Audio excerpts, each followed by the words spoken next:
Back again in the Asia Tech Podcast studio. Today we are live in the Esports show Asia with me, Andy, but today we have a bit of a difference. Sabir unfortunately cannot come in today, so I'm gonna be hosting solo. But I'm joined with a founder, the founder of the team No Use Talking, and he also manages the team Aero Wolf. He is Eugene Tay. Hi, Hello, Andy. Eugene. Thanks for having Hey, me. Yeah. thank you for coming. So, I know you've been gaming for the longest time, Yeah. and you are the team owner of No Use Talking. Yes. Can we talk about what No Use Talking is, like the games you play, and just how it has been, built up from the beginning? Okay. So basically, No Use Talking started like 15 years ago. 15. 1-5. Yeah. Damn. Yeah. Okay. So Yeah. basically, we started out as a name under the team name of Bf.Nut, Bf.Nut. which was called Bf.Nut. Mm. So Nut stood for No Use Talking back then. Yes. So we were like basically fanatics of the game itself, Battlefield, like of the Battlefield series. So starting out in Battlefield 1942, then from there, it was just playing all the Battlefield games Right. like since then. So you've covered all the Battlefield we games, have like 1, competitively. 2, 4. But do you still play the recent series? The recent series, yes, Battlefield 5. Yeah. Yeah, but lately because there's been so many hackers in the game, so it's so irritating to play it sometimes. Yeah. That's the problem with FPS, right? Yeah. I mean, with shooter games in Yeah. general. Like, I don't know why, but compared to like other genres, like the MOBAs, cheating in the shooter games is more prevalent, and it seems to be one of the hardest problems to be fixed, right? Yeah, definitely. I mean, every like different game have their own like a cheat engine kind of thing. Yes. Yeah, so it's very difficult. Oof. But okay, so that's Battlefield. Can we? I want to just jump into this recent game that's been booming. Apex Legends. Yes, you know it, right? Yeah, So it is. Barrett, maybe you can pull the link, Apex Legends, so the audience can see what Apex Legends is. Mhm. But yeah, Apex Legends, another battle royale game. Yeah. Can I just ask, was Battlefield similar to a battle royale, or is it another form of? Battlefield will be coming out with its own battle royale game, Right. which is called Firestorm. Okay. I think it's coming out in March, so that is Yeah. something definitely to check it out. Yeah. I'm not really a big fan of BR games, but I mean, I'm not good at it. But yeah, but the thing is that I still do. I mean, like I definitely still want to play it. Yeah. Like especially for Apex, I have Mhm. not really touched it. Yeah, but have you seen footage of the game? Yes, I have. Yeah, it's Yeah, it's streams. really exciting. It right? is, it is. I was watching Shroud. Everybody knows Shroud. Yeah. He's playing out of his mind with Apex Legends, right? Yeah. He mentioned in one of his streams that he feels bad for Battlefield because Apex Legends released earlier than the Battlefield series. Yeah. So then it's kind of shrouding the Battlefield release. Yeah. And his concern was if Apex releases a big patch by the time Battlefield releases their game, then nobody will be playing Battlefield, right? But do you think this is what's gonna happen? I think fans will still play the Battlefield. Yeah. Like for the Battlefield Royale game for Yes. sure. But it's just whether if like we're talking about hackers, right? So if let's say there was a hacker in Firestorm, for example, Mhm. yeah, I think it's just got to take out the fun out of it for sure. Right. Yeah. Yeah, I mean, there's just no fun playing Yeah. against hackers. But I never understand why people hack in the first place. Like, where's the fun in that, right? I think people just hack just to troll. Like, Mm. I think they troll, and people just feel that they have a sense of achievement as well. Right. Maybe they feel that since I can't beat them, Yes. I'm just gonna hack. Yes. Yeah. Yeah, that's the mentality that people have, and I'm sure even without hacks, some people do troll regardless. Yeah. And you being in the scene for like 15 years, you must have seen the development of the scene, right? Yes, definitely. Especially in the games that you play, Battlefield, Blackshot. Yeah, You played, right? Blackshot, yeah. And of course, recently, Rainbow Six Rainbow Siege. Six Siege. Yeah. Can we just talk about how you've seen the changes affected the game? Like, in terms of toxicity, in terms of the scene, what do you think is the biggest and your favorite change that's happened in the last 15 years to the scene? I think the biggest change I would say is like the scene has definitely gotten more support in terms of investment. Like in terms of you're talking about community, I think it's grown bigger as well. Yes. Like more people are gaming, like you're talking about gaming not just on the PC console, you're talking about mobile gaming as well. now. Yeah, everything. So I think it's become a lifestyle already. Yes. So I think that's a very good thing to see. I think it's just a matter of time only when we start to see it like being accepted on the bigger stage, like the Olympics. Like the SEA Games this year. I think this will be very interesting to watch. Very exciting. Yeah, like, it is. When we just heard the news, it's just getting us jumpy. Yeah. I was like very excited when I first heard the news. I was like sitting down with my dad watching TV, and I saw the news on my phone. Right. Yeah. Then I showed it to my dad, and he was like impressed. I was happy that he was impressed instead of mocking it, because some people would scoff at the headline, SEA Games featuring esports, like what. But yeah, SEA Games and esports is really exciting. Yeah. So what do you think is going to happen with the SEA Games featuring esports, and how is it going to be received by the public? I think like having this as a medal sport, I think it's definitely a good plus point for the gamers. Yes. Especially those who's been like grinding this game, like really practicing. So I think it's about time that the efforts are paid off, that kind of thing, like to show that I'm being recognized as like e-athlete, I guess, that kind of thing. And back to your point about games now being played on multiple platforms. There seems to be a trend here in Southeast Asia, especially, that people are more into mobile games. Yeah. And recently I heard the news that there was a football club that partnered with a mobile gaming team in Indonesia. Okay. PSG. Oh, yeah. Yeah. So PSG partnered with LGD for Dota 2. France, yeah. Yes. And they won second place in the international. Yeah. Now they partnered with one of the best Mobile Legends teams in Indonesia, RRQ, and they also placed second in the recent tournament. Nice. Yeah. So that's great, but my interest is, what do you think about getting this types of sponsors for a team? You being a team owner, you must have thought about getting sponsors, right? Yeah. So what are your thoughts on teams getting sponsors as big as PSG? Okay, I think it's a lot of exposure, definitely, for them, and I believe it's a huge investment coming from clubs like this, to give such a huge support to these teams, and just putting them on the international stage, I guess, yeah. What else? Because I read a piece of news about international brands partnering with teams, right? Non-endemic brands, yeah. Yeah, one of the brands was AirAsia. I think they partnered with a team from Indonesia as well, but their concern, I think it was Milinski. Yeah. Wait, I'm not Dota, sure. I think. Yeah, I'm not sure, because they are now dissolved. Like the partnership is now dissolved. But the concern there was that the players of the team felt there was tremendous pressure to perform under such the a big international name. brand. Yeah, I get what you mean. So do you think this is a problem that you're going to see with these teams that's partnering with all the big brands? Honestly, I don't think, I don't think it's such a big, maybe, definitely for them, maybe the players will feel that it's tremendous amount of pressure, but you got to look at it at the bigger picture, you see. Right. It's not just about, I'm going to flop with this stage. It's actually going to give me a lot more opportunities to really come out strong and to show what we really have, Right. Kind of thing. Have you experienced this with any of your players? Because you... Yeah, I guess in the past, Right. I think it depends on, when we get up there on the international stage, for example, I think, especially it being their first LAN, some people just don't feel that confident. So it's just the nerves getting over, that kind of thing. Yeah. Right. So how do you think we can fix that? Because one of the things that people should be looking into is establishing esports as a in the way that traditional sports have been operating,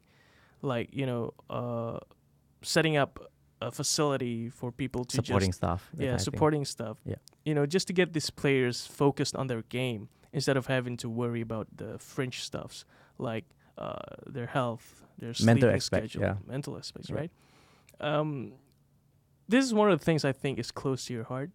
Yeah, Mental- it is. mental It is. health. It is. Yeah. So maybe you can share a bit about your journey, getting involved in esports in the first place. Because Okay. I heard a story from you when we just first met, Uh-huh. and I think it's a It's story. about gaming Mhm, addiction. yes. Yeah. And it's a story worth sharing. So I think Okay. you have to just talk about it. Sure.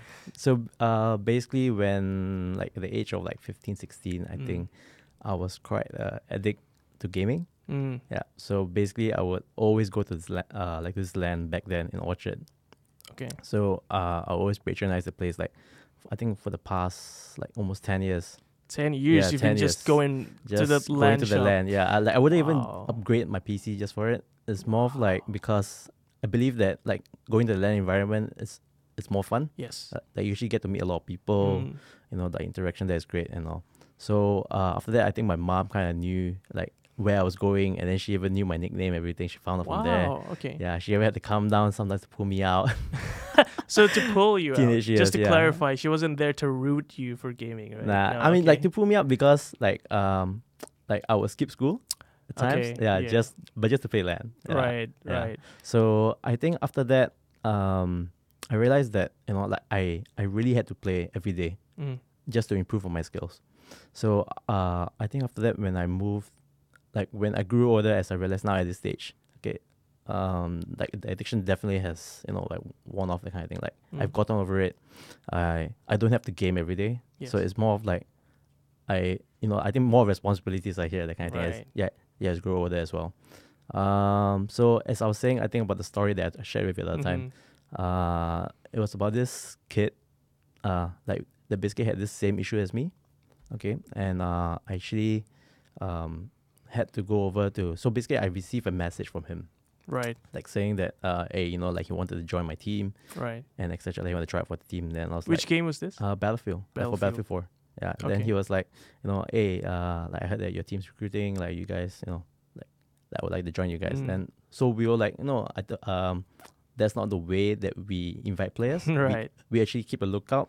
So we actually come to you, not you come to us, kind of thing. Yeah. I mean, but that was how. you send the invitations. Yeah, we not- send the invitations yeah, out. okay. Yeah. So after that, I think like when we like after a few weeks later, I think I received like a call from like a friend saying that Mm. like I think they needed help with this kid. Right. They had game addiction. This was a friend of the kid. More of like an intermediate kind of thing. Like Okay. yeah. So like they told me that it was something to do with Battlefield as well. Mm. With the game Battlefield. So I was like, okay, so let's go and check it out. So I went down to like into his place, then found out, hey, like then when I was talking to the kid, and I realized that, hey, I think it's the same kid that messaged us Oh. about joining. Oh yeah, you didn't realize that it was the kid I didn't realize that yeah. applied to your team. Yeah. But when it's you only came- when he saw me and then he was like, "Aren't you the guy from Bf.Nut or something?" I'm like, yeah, Right. yeah, Okay. yeah, Okay. yeah. So how did it go after? So it took me like from there. I think like from there, I just told him this: if you really want to join us, Mm. I think it's all about like changing yourself, like how like you have to go to school, Mm. like you have to like do your homework, etc. And then that way, in a way, I'll be able to invite you for my trainings, and then we'll Right. see whether if you are capable enough to like to try out for the team. Okay. Did he end up trying out for your team? Like he went through a trial period, Mm. but after a while, I think things didn't really work out. So Mm. I mean, at least the opportunity was there, Right, Yeah. yes. I saw a lot of changes in him. Like he really changed a lot. So fast forward today, I would say he's doing great. Like he's Right. back to school, everything. Like now he's even working out. Like changed guy, man. Really. All 100% right. changed. That's really great. Yeah. But does he still game though? Hardly. I think I Hardly. would say. Yeah. Wow. He's actually gotten over it as well. Wow. Yeah. Okay. So that's the thing, right? People are. This is one of the aspects that people are gonna be ignoring in the near future because they see esports as something that's booming, right? Yeah. And people are just very bullish in terms of investing in esports, and players are getting an excuse, I would say, to play more games, Yeah. right? And Yep. ignore their so-called addiction because I mean, now. it's the thin line, right? Yeah, exactly. So Yeah. now players are just gonna say, "Hey, I'm gonna compete in the C games, so I am supposed to play this game 8 hours a day Yep. without sleep, without school, because I want to be the best." Yep. But that's not the way we do it, Nah, I think. we have a schedule. Yeah. Yes, because everything in moderation, right? Yep. So, what are the things that people can do to help manage this issue from your perspective? Because you've been through it, and a lot of people are going to be going through it as well. Yep. But they might not necessarily know how to address this problem. So, do you have like any advice on how we can I would approach say this? basically having a healthy lifestyle for sure. You know, Mhm. like changing your sleep patterns. That's Okay. I think that's one issue that a lot of gamers of us Yeah. that we all face. You know, it's That's always the- the last game. You know, last game, and we That's end the up thing, sleeping. right? This is what I noticed, okay? When I play Counter-Strike, I noticed that the best players always play above 12 a.m. So when anyone Yeah, compete with these players, I have to stay up and play Yeah. them at that timing, right? So that messes up my sleep schedule. Yeah. Okay, so maybe other tips from you? So basically, I think like going to the gym, exercise. You know, Right. like you can really just take a walk, Mm. anything. Eating properly as well. I think all this matters. Mm-hmm. Like the moment you do all of this, I think it like really helps to, in terms of lifestyle. I think Yes. it helps to better a lot. Yes. You know, And I think the bigger teams are recognizing this as well because Yeah. they are now incorporating regimes, schedules, and Yeah. everything. They even hire practitioners, right? Yeah, coach, Coaches, yeah. a nutritionist, Yeah. psychologist, Yeah. just to get these players adequate support. Yeah. And of course, without them having to think about sleep schedule or what to cook or what to what eat, to eat. Yeah. then they can just focus on the game. Yeah. But for those people who are just starting out, they don't have these resources, right? Yeah. So they have to still think about it on their own. And it's going to be tough. A lot more discipline. A lot Yeah, more discipline. more From discipline. within. Yeah, right? from within. Yeah. So I think it is up to us. And to those players thinking, I don't have the resources like those big teams, there's no excuse for it. You can still do it. Yeah. And you just have to be mindful about what you Yeah. do. And, just think about your future more. Of course, if you want to play the games you want to play and be the best at it, playing like 12 hours a day is not going it's to not gonna help. Yeah. It's for not sure. going to help. Yeah. And being mindful about what you do outside gaming will actually help you in game, right? Yeah. So that's, I think, some of the thoughts that people should try and incorporate in their Yeah. lives. It's also about quality. You know, like what you put into your schedule. Yes. Like not just the healthy part, but how you practice the game, how you go about it. I think that's very important. Yeah. Yeah. Yeah, especially with games like strategic games and Yeah. team games, right? Yeah. You have to put deliberate practice in before you can see improvements. Yeah. So how do you practice with your team? We usually have a lot of like team talks, you know, like just to get the idea of how a player thinks on the game itself. Right. Like for example, like we'll go through custom games. Okay. Like like we'll do strategies, we'll talk about strats. Right. Like watch videos together, watch VODs. Okay. Before we get deeper into this, Yep. what game do you play now? I actually play Rainbow Six Siege, but and Battlefield, but Right. it's been a while since I've Okay. touched. Yeah, because I've been so busy planning for events, that kind of thing. Yeah. So personally, you don't play as much, Yeah. right? But you are managing a team of players Yeah. who are playing these games, right? Yes, I do. Which game is For Rainbow Six Siege. Rainbow Six Siege? Yeah. So yeah, maybe we can talk more about practicing in this game because from what I saw, Rainbow Six Siege is similar to Counter-Strike Global Offensive. Yeah, more but of a tactical, like Yes. more tactical stuff. there's more technical stuff like Yeah. more gadgets, more Yeah. equipments. But the base of it is still the same. You still have to practice as Yeah. a team and whatever. So maybe you can help us go through your practice regime. Okay, so basically we have like our weekly schedule where like we'll see like everyone will update their calendar. Yeah. Like on the Google Calendar, and then we'll see like when's everyone available, and then we'll slot in a time where everyone can get together and we'll get talking about custom games. Like okay, so strategy wise, what we're gonna do, like what we're gonna focus on today, like one thing at a time. I think that's very important. Right. Then from there we like go into scrims. So Okay. scrims like in December we had plenty of scrims. Like we'll play Ooh. against like the top tier teams in APAC. Okay. Like, you're talking about teams like from Fnatic, Norango, etc. Right. But so is there a lot of teams here in Singapore or in Southeast Asia? For Siege, Yeah, for Siege. I think in Singapore, not really. I Mm. think less than like really really little. So like this coming Mm. event that we have, which is the Pop Storm, Right. which we'll dive into that later. Okay, sure. I'm trying to engage more of the local community. Yes. So that's where we start to see whether if there are more teams out there or people who are interested to Interested form in the teams game, like yep. each other. Yep. So this is something like another opportunity So- for us. You've been competing overseas for Six Yes. Siege, right? Yeah.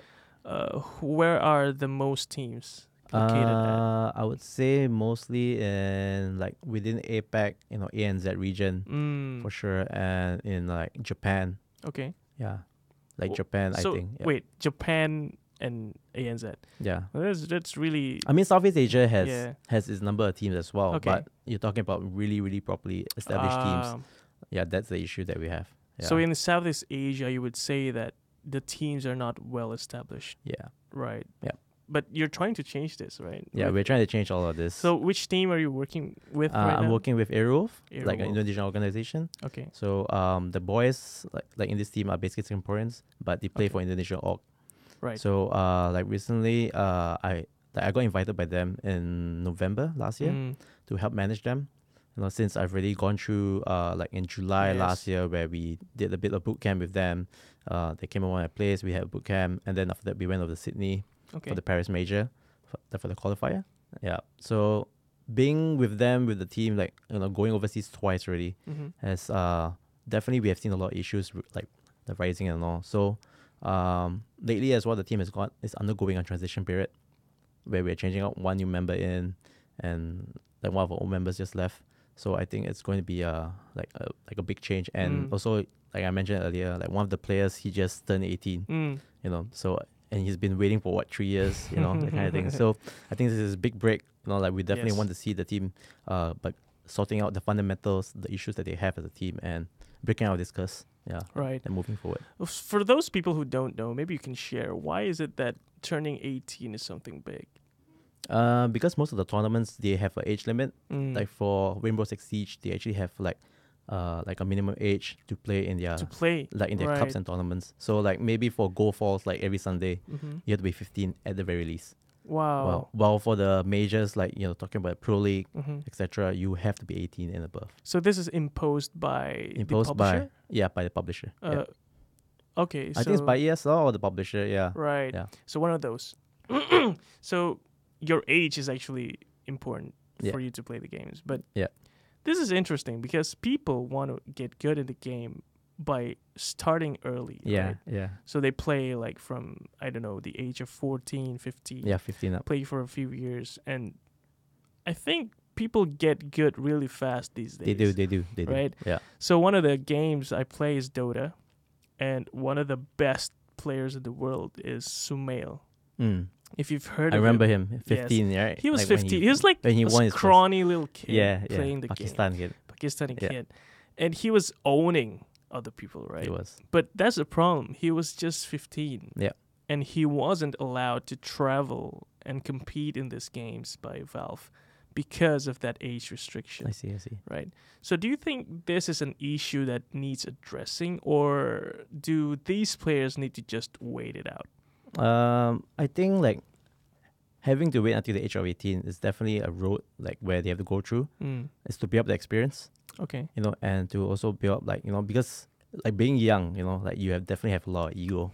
That's for sure. Lots Yeah, of ego. I remember myself being that, just a little Yeah. prick, Same here. same just telling off everybody in the game, saying they suck, whatever. Yeah. But yeah, you get over it. Yep. Okay. Yeah. So I think it's building of character, and everything. So maybe I think, and also there's there's a maturity level, I guess, in terms of the crowd, like community wise. Mm. We're talking about how like nowadays we're talking about toxicity. Yes. Like nowadays, I think that's a very big issue that like nowadays that we have to highlight and definitely have to change about. Yes. Yeah.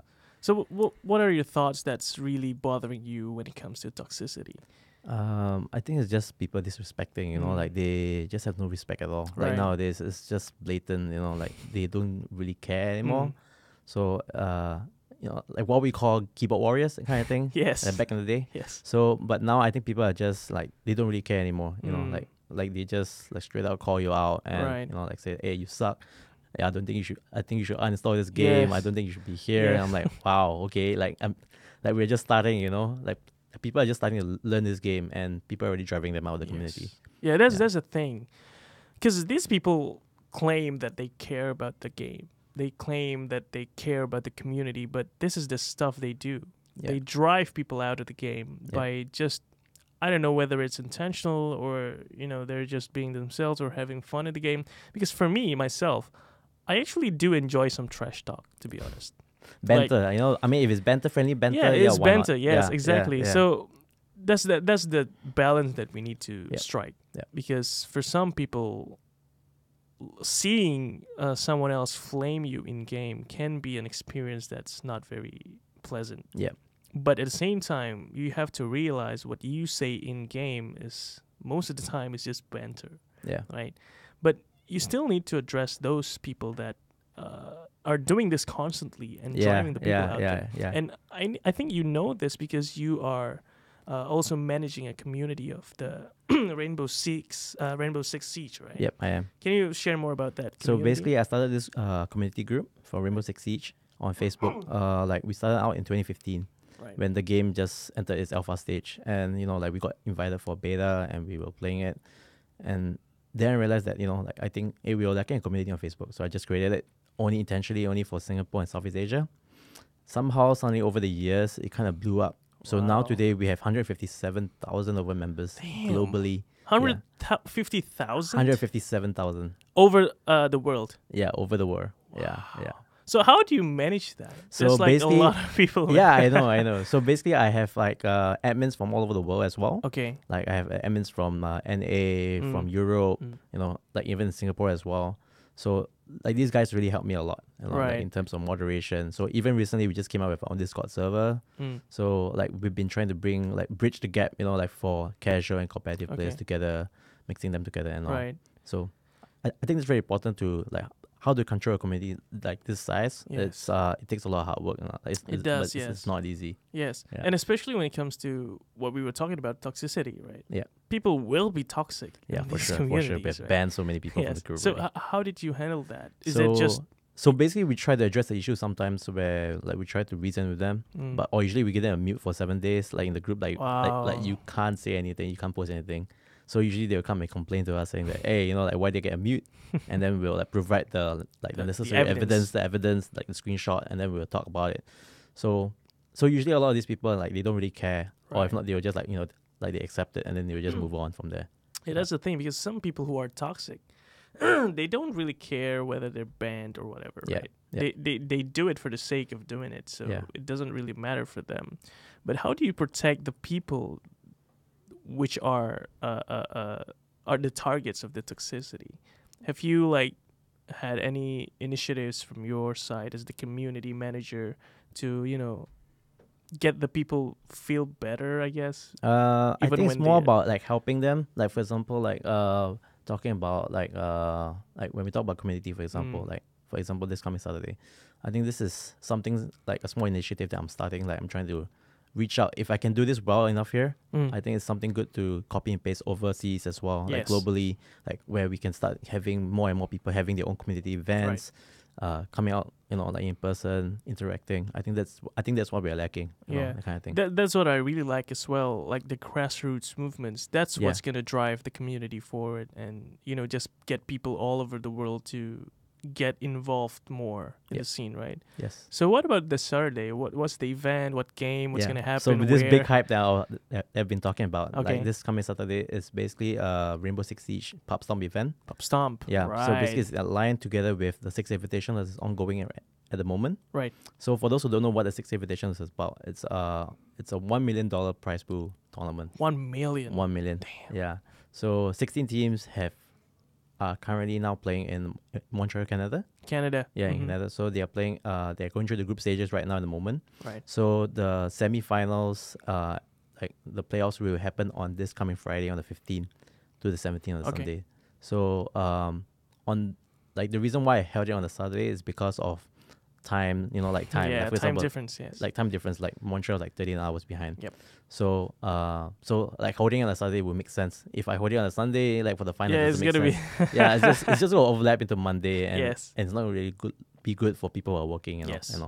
So like having it on a Saturday, we already have kind of engaged, like within the past 2 weeks, we have already engaged, like we already got the support of some of our local partners. Right. We talked about the Coliseum, like Mhm. which is the LAN event, like The a LAN venue. arena. Yes. Yeah, like a LAN venue at Downtown East. Mm-hmm. We have Zawi, Zowie. Okay. and we have Monster Energy as well. Monster Energy. Yeah. Right. So basically, these guys are coming in huge to really support us, Mhm. like this very last minute. So Mhm. I really have to thank them a lot. Yeah, for that's sure. 2 weeks, right? Yeah, That's really 2 weeks. crazy. Yeah, 2 weeks of Okay, just getting the okay. support. So I think that's really a big thing. Right. So there's a lot of things that we have lined up, like for the event, Okay. in terms of activities, giveaways, Wow. like that kind of thing. What can people get from the giveaway? Prizes we're talking about giving out in-game credits. In-game credits. Yeah, for in-game Rainbow 6 Siege. Rainbow Okay. Six Siege. We're looking also to give like I think that a lot more. Is just that we are still thinking about Okay. how we should go about it. Yeah, Right. that kind of thing, because there's Okay. so many things to do. I mean, this is our first pop Yes. stomp, honestly. Yeah. So there's a lot to learn. And it's really exciting, right? Yeah. This Saturday. What time is it starting? Starting at 9 p.m. 9 all the way p.m., to right? 9 a.m. Yeah, the we next talked day. about this, like Yeah. 9 p.m. to 9 a.m. Yeah, 12 That's hours. crazy. Yeah. And So this there'll be breaks because- for sure. There'll definitely be Yes. breaks. Yeah. It's not like we're gonna go all the way, like playing games now. We're not gonna be that. Right. Yeah. So yeah, you'll be watching the invitational. Yeah, the semifinals. Yeah. And you are also will be playing games, right? Yeah. 6 Siege. Okay, Correct. that's cool. Yeah. And how have the reception been like? Is there people who've shown interest? Yeah, definitely. I Okay. think we have like gotten about almost at the moment the last number that I saw was 21. 21. So we're hoping to hit at least a minimum of 30, where it's like a niche crowd where we can work Yes. with. I mean, the partners are like more than happy to work with, that Yep. kind of thing. So like having this, like with its first step, I think we can move forward from here to have more events in the future for the Mm. local community. Mm. Yeah. Oh, that's really cool. And this is what I like to see when, like, with any games, I just want the people to do something about it. Yeah. Like what you're doing, you're organizing a pop stomp. Yeah, because nobody has Nobody done this has before. done that, yes. Like for Siege, Yes. Siege. Yeah. And I mean, for Dota, we've seen some, but even then, we don't see so much here in Southeast Asia. Right? Yeah. So this is something that I think can be a great thing if we can get it to regularly happen. For sure. Yes. So maybe you can share like what are the struggles you have to face when we organize this. Struggles, I think, would be basically the most important thing would be Mm. getting the people out. Yeah, because like Singaporeans, right? Like you're talking about holding this place at, let's say, Downtown East. Yes. Which is in Pasir Ris. Mhm. So people would be thinking like, I stay in Jurong. Okay, like okay, I'm gonna take like 2 hours to get there. So what am I getting out of it? Like Yes. to come all the way down just to watch a game when I can be easily watching it on the PC, PC, or yeah. my mobile phone, that kind of thing. Mm. So what kind of activities are we talking about? What kind of giveaways? Right. Like can incentivize them. Okay. But I think we need to change all of that. It's not just about prizes. Yes. It's also about interaction. Mm-hmm. I think that's what is like we are lacking here, like nowadays in the community. Yes. Yeah. Yeah, exactly. We need the community to come together. Yeah. And I think people are showing interest in just getting together, talking about their favorite game. So I really hope that your event will turn out great. Yeah. Sure. Thank you. I hope to be there, but Sure. again, it's downtown East, so I'll have to see how it goes. And it's Saturday 9 p.m. till 9 a.m. Yep. So, is there have anyone raised concern about that? But the time? Yeah. I don't really think so. I think Right. gamers are more of like, wow, like this is 12 hours. Sure, man. Sure. Let's go, man. I mean, like Yes. I can game 12 hours at home. Why not? I can Why be not? somewhere- Yeah. Yes. I mean, I'll be Yes, with yes. other people Exactly, watching the yes. game. Like we'll be doing so many things together. Yeah. Yep. So okay, that's Pop Stomp. Really excited to see that. What about tournaments? Are you attending any tournaments with your Okay, team? So for Aerowolf itself, for the Siege team, we are actually in the midst of the Pro League, right. like where we are playing the season. I think it's season 9. I think. So right now, at the moment, we are ranked, I think, top 2 right now at the moment. Wow. Like with Xavier Esports being in the lead Okay. from Thailand. So I think that's like a hill that we have to definitely climb over, like overcome. So we're undergoing a transition period right now at the moment, where there's a change of members and all. So we're starting our last our last 3 games will be in March, so that's where we finish off for the season, and from there we make it. It's whether we make it to the playoffs or not, Right. because the top 2 will have to advance to the APEC playoff from there. Right. Yeah. And this is happening where? Most probably in Sydney, I guess. Sydney, but yeah. it's not confirmed yet. It's not confirmed yet. Yeah, I was asking you, like, is Sydney the place for Siege? Yeah. So as I was saying earlier, Yeah. because they have the ESL studio over there, so Yes. everything is just already preset there already, Right. kind of thing. So it's really about the preparation of the venues, right? Yeah. So this is what we want in Asia as well. Yeah. Especially in Southeast Asia. Yeah. And I mean, it's been nice to see that there are organizations setting up facilities for these tournaments. And of course, with the recent trends like in SEA Games and leagues in Indonesia, for example, I'm really hoping to see more and more facilities here in Southeast Asia. But do you think people will actually come to it eventually? Like, maybe governments will help build a facility for esports. Is this something you're looking I think forward that's definitely to? a bonus, like the government to come in. Like whether or not like the government comes in, I mean, Right. like esports is definitely going to move forward It's for still sure. happening, yes. It's still happening for sure without them. Mhm. So I think like right now, like for example, like in Singapore, I think that's what we're lacking. Mm. We're lacking like venues like this, where like in Malaysia, for example, they have the better arena, they Yeah. have the Pantheon, and they have so many things upcoming for them. Mm. So and also in other countries, like within Southeast Asia, maybe Right. because I guess it's about the cost of it, like of building an arena, like for example. Yeah, so it's whether people are very receptive of it. Like Mm. what do you think are the plus points we're gonna get out of it? Okay. I think. And these people also have to think about the games that's going to be played. Yeah. And because, some games will attract more people than others, right? Yeah. Do you think Siege will be that game still in the near future? I can't really say because this is Ubisoft's first Yeah. FPS game, Right. kind of thing. So I think there's still so much things to fix. Mm. Like you're talking about the bugs and all everything, mhm. but I think as an esports title, it's growing for sure. Okay. Like it's like it took us like almost like since almost a year-ish Okay. for the game to really go like competitively here in like in APAC. So I think it's all about like because like here in Asia, like we always get I think what's the leftover kind of thing, Mm-hmm. like the last minute thing. Right. So I think like whatever is happening is always happening in NA Europe. So I think it's about time that we start doing things here instead of just waiting. yes. I think that's very Yeah, important. and we see a lot of the other games doing this as well, like Dota, Counter Strike, because historically in Southeast Asia, we don't have that power to compete at the top of the world. Yeah. Right. We don't see a lot of teams from Asia in general Yeah. in like the games like Dota, Counter Strike. Correct. I mean, in Dota you have China, of course. Yeah. But they're their own league, right? Yeah. We can't compare Southeast Asia to China. Yeah. I'm really excited to see what's gonna happen with Southeast Asia. Like, what do you think is like the best things that's gonna happen in the near future with Southeast Asia's esports? I think Southeast Asia as a region, we definitely have a lot of talent, I think, Mm. but it's just that everyone's so fragmented, all over the place. So I think if you're talking about building let's say an all-star C team, Right. I think the first thing we have to overcome is that language barrier, Yeah. which we really have an issue with. But I think it's as long as we are able to pull our resources together and work towards it, like overcome all these like issues that we have. Right. I think like we'll definitely be at the top. Like I won't see it as an issue where like we can't really be fighting at the same level as them. Mm. I think it's because also of like the culture as well. I think that's very important. Yes. Like in the countries that we have, like especially in Asia here, like it's always about academics first. Yes. Yeah. So do you think it's gonna be just one company setting up a facility for players from all over the country here in Southeast Asia? Will that help building up the scene? That is definitely a big support. Yeah, I would say That's what we Yeah. need, right? Yeah. We just need, because this is the struggle I have as a player, right? I want to compete with the best people here in the region, Yep. but I don't know where to go, right? There's no this centralized. Yeah. area where you can just go there and be assured that the players there are the best of the best. Yeah.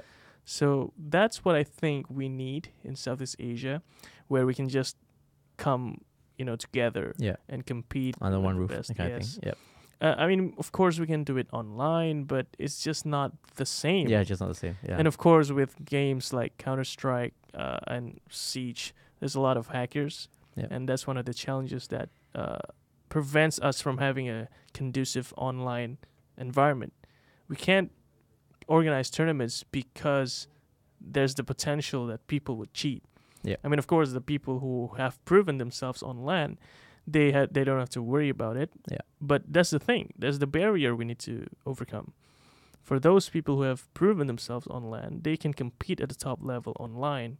And so this space is like exclusively featured for the people that are competing at the top. Yeah. While for people like, maybe myself or maybe the semi-pro players, they still need to prove that they are something and they're not using support from third-party apps. Yep. And that's the thing that we need to help with. We need to have bridge this. them together. Yeah. Yes. We need to show that these people are legit. And one way to do that is to, get people together under one roof, a destination. Basically like having a talent agency kind of thing. Yes. Yeah. See, that's the thing that we need, right? Yeah. I just really hope someday that we all know that there's this one place to go if we want to prove ourselves as a player. Yeah. So I'm really looking forward to that. So what do you think is going to happen in Singapore with these titles? Because Singapore is an interesting challenge. Because one of the things that people have been concerned about is living cost. Yeah. Right? And Singapore to be one of the most expensive countries in the world. It is. So it's really hard to balance a career in esports, an industry that's really young and arguably unproven, while living in a country that's demanding a lot out of you. Expectations are high. Expectations are high. Coming from parents, from Yes. everybody. Yeah, that So kind of thing. this is one of the challenges you must have faced growing up and getting involved in the scene, right? Yeah. So how did that go? Like, what did you do to overcome this? So basically, when I used to compete, it took like so much effort to really try to convince my parents, especially my Yes. mom, to understand what I was doing with gaming. Like at the age of 16 already, I was telling her that I want to be a professional gamer. At the age of 16? Yeah, and she was just laughing at me, saying that this is not Korea or China, that kind of thing. Like you're definitely not gonna make it. Yes. So, but those are fighting words, So, so I kind of took that and I told her that I'll practice really hard, like with my team, and like we will show you what we can do. So we actually went through a lot, put in a lot of effort. We practiced. We went through tournaments. We started winning. We climbed even higher. Like we even played this online league back in the day, which was Battlefield 2 Battlefield 2 World Tournament, which lasted for 6 months. So we were playing at this small little LAN, I think internet back then was like so minimal, that kind of thing. Yeah, it wasn't great as today, as it is. PC specs were not even great as well. So everything was just really of a downgrade kind of thing. But we still persevered, and we came out top. We came out, I think, top 25 in the world. Wow. So after that, I think, but because of the recent updates I always gave to the community, people started to recognize and say that, hey, you guys should be featured in the papers. Right. So they actually called in the papers, and the papers came down to interview us. They took a picture of us. Right. So that's where slowly we got we gained recognition, and then we took part in more and more tournaments. Right. Eventually also we have been to places like Malaysia, to Sweden. Yeah. To Malaysia, Sweden, and South Africa for myself. Wow. Yeah. And Taiwan. So you've been touring a lot for this. That was back in the day. Yeah. Back in the day when I used to compete. Yeah. Okay. Yeah. So how did it go after you gained that recognition? I think after gaining the recognition, it's more of that support. Like parents start to see finally you're getting something out of it. I guess I think so. But that's where although being typical Asian parents, they are like especially my dad. Dad's silent type. Yeah. But because my interest is, will you be able to sustain yourself with that? Because players who are up and coming, they want to be sure that they can sustain themselves. I think it is possible. This. It is possible. Right. It is possible, but it really depends on how much support the player can get. Right. It's so many organizations out there are promising I can get you this X amount of support or salary, but in the end, like, things didn't come true.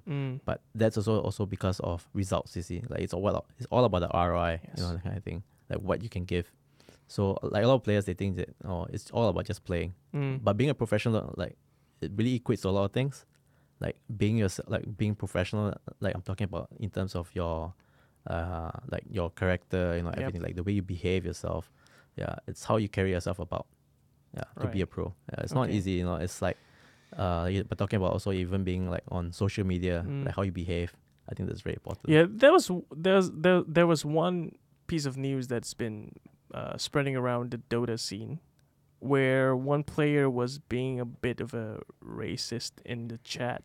Yeah, I think Right. I've seen that quite a couple of times. Right. So, how will we balance this in the future? Because now you are not safe from just being toxic anymore.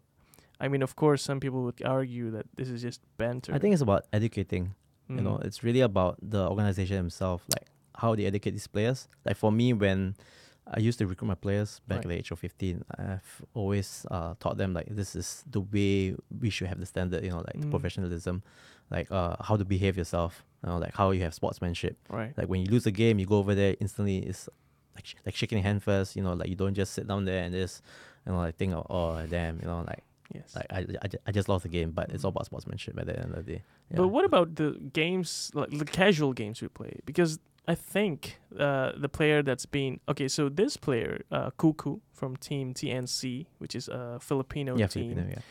He is now banned from competing in China. Yeah, I think I read about that. Yeah. So said something. But the thing is, this guy was, I wouldn't say flaming people. His chat in game was in a public casual game, right? Yeah. But this has cost him so much in terms of in terms of reputation, and of course the team themselves. They also get a penalty, and they might not be able to compete in the biggest tournament in 2019 now because of that. So, do you think this is an issue that is enforceable in the future by these companies? Because now people are like worried, right? Yep. And they just don't feel safe anymore chatting in game. Would you think this is gonna have an effect on the scene? I think about social interaction, it's like at the end of the day, you must know that if you're gonna be talking stuff like this, it's definitely gonna help people. It's just gonna harm yourself. It's gonna harm the people around you, the people who has been supporting you, like your fans and all, everything, your families, and people look up to you because right now you're already going to be at like the pro level where like people look up to you, so and you don't want to be like showing like this is the kind of person you are, like the kind of character that you have. But do you agree with this organization's banning players because I think it's a huge penalty for sure. I think it's harsh, but the thing is that I think that's something to talk about. I think it's more about like really, really making them understand. Right. Yeah, it's not about just giving them the penalty and then they like as usual we're talking about about people being toxic, that kind of thing. It's the same thing. Like even though you give them a ban, like they just won't understand. So same thing. Like you have to make them understand. Right. Yeah. And so you think this is one way to educate the public and the gamers? I wouldn't say it's a sure way, but I think it's a small step. Right. Yeah. Okay. So, but it is a problem that's not going to go away in the near future. For sure. Because esports athletes, they're pretty young, and like you mentioned, ego is big. Yeah. And so toxicity comes in the same package, right? Yeah. But I just I was remembering our conversation with one of the people we met at the esports meetup. He was considering the idea of an esports school. Yeah, I was thinking of that as well. So my interest right now is, do you think this concept is gonna work? Because with the ideas we've been talking about, like people in esports starting very young, with them being egoistical. I think it's similar. Okay, like for example, we take a look at Japan. For example, Japan's culture has always impressed me.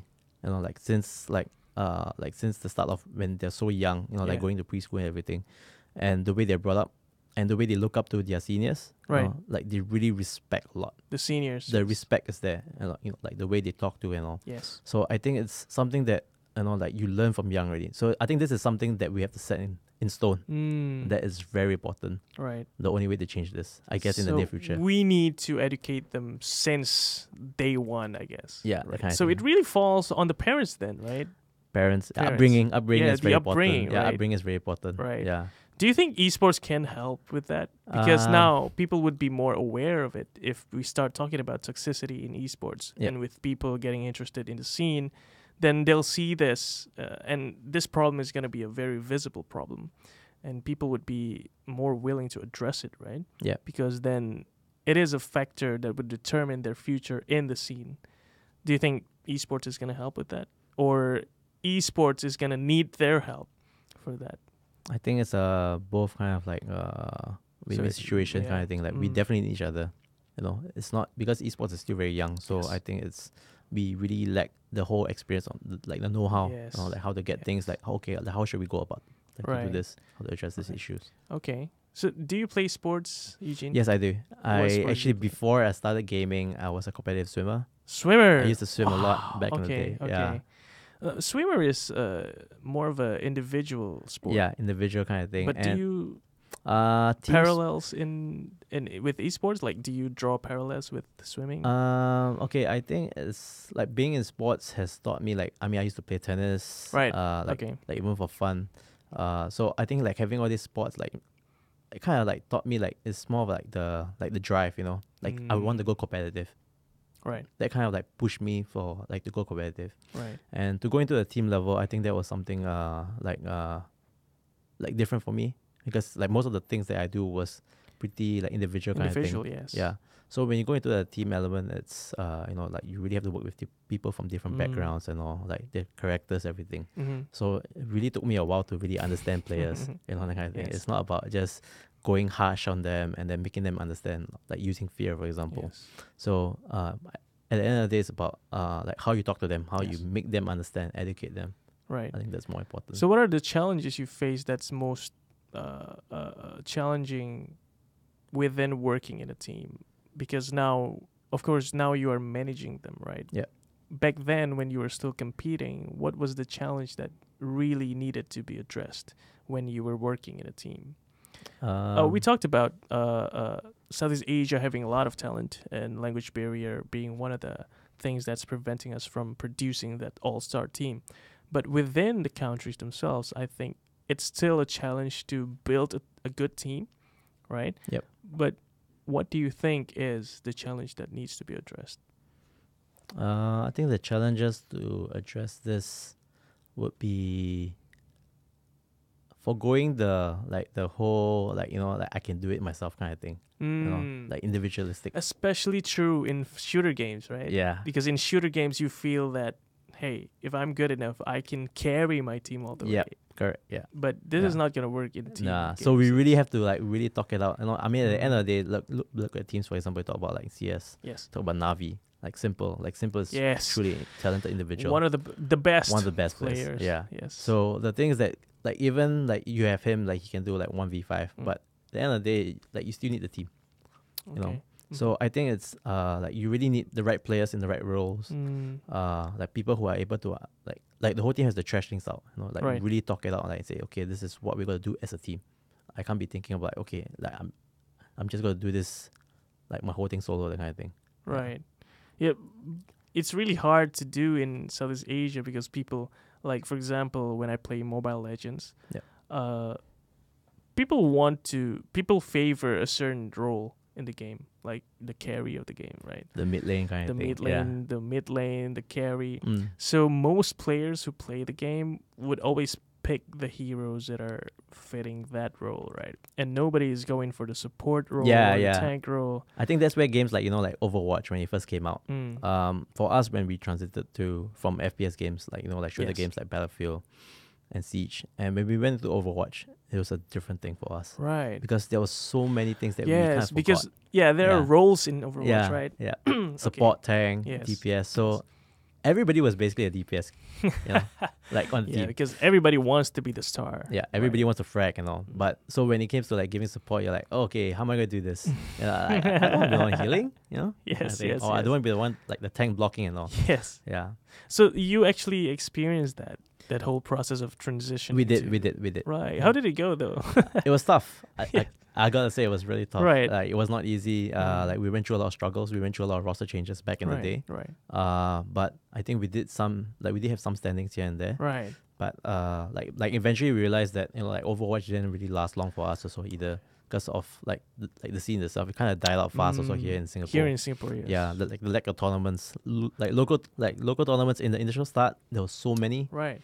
A lot of people were But joining. It starts dying. It started out, like right. declining everything. I think then Overwatch League came in place. Yes. So everything was just different.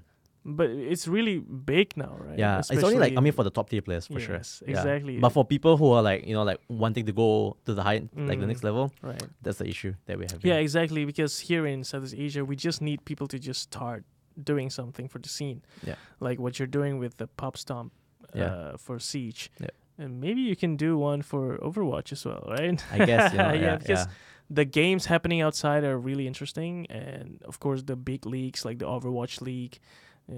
I just heard the news Overwatch partnered with Coca-Cola now. So there lots of things are happening. Yeah. But they're all outside of Southeast Asia. And they're really reserved for the top teams. So that's really the concern we have here in Southeast Asia. Yeah. So maybe final thoughts, Eugene. What can teams do to raise the game here in Southeast Asia? Or maybe what would you like to see happen in the scene here in Singapore or in the neighboring countries for us to be able to compete at that level with the rest of the world? I think maybe having a proper infrastructure, like foresee, like in terms of like the countries have to start working together. Right. Like basically forming like ASEAN kind of thing. Yes. Where we collaborate and we work together, pool our resources together, that kind of thing. Like building like a centralized thing, like what we're talking about. We'll talk about. Yeah, yes. I think that's very important. I think that is one way people can definitely look forward to, and that will bring our region even higher. Yes. And I think we can hopefully see that start to grow from SEA Games. Yeah. Because that's when all the countries will come together. That's the start for sure. And they'll compete and they'll see that this is something that they want to be good at. Yeah. And hopefully from there will bear fruit to more things exciting in the scene, right? Correct. All right. Thank you so much, Eugene. So Thank this you, has really been fun. And maybe I just have a few shout outs because we just started our Patreon page where people can start supporting this show because we want to bring more people like you, tell their stories. All right. So for those of you listening, thank you so much. A shout out to our patrons. We'll be naming them in the next episodes. But for now, we just want to thank all our patrons. And if you want to support this show, you can visit our page, patreon.com/esportsasia. And you can become our patron and have access to exclusive posts. But for the last question, Eugene, we always do this in these episodes. Who would you like to see next on the episode? I have so many friends to invite. Like I'm thinking already. Yeah, like, maybe just maybe a few names. I think I would like to definitely like bring on a friend, old friend of mine. Okay. He used to be my second command Oof. back then. It was called Donald. So Okay. like Donald has been doing so many, like he's been doing a lot of things for Battle Royale games here in Singapore. Right. So I think definitely that is something you would Yes. definitely want to hear. That's interesting. Yeah. Yeah, we can link up later and just talk about Sure, it. All right. Sure. So thank you again, Eugene. Thanks for coming. problem. It's been really great. Maybe next time we can come back for another episode. Can, We'll see. sure. It's because we are missing Sabir today, right? Yeah. So shout out to Sabir. Get well soon. So thank you again. We'll you. just gonna end it here. Thank you so much for tuning in, and we'll see you in the next one. All right. Bye. Bye.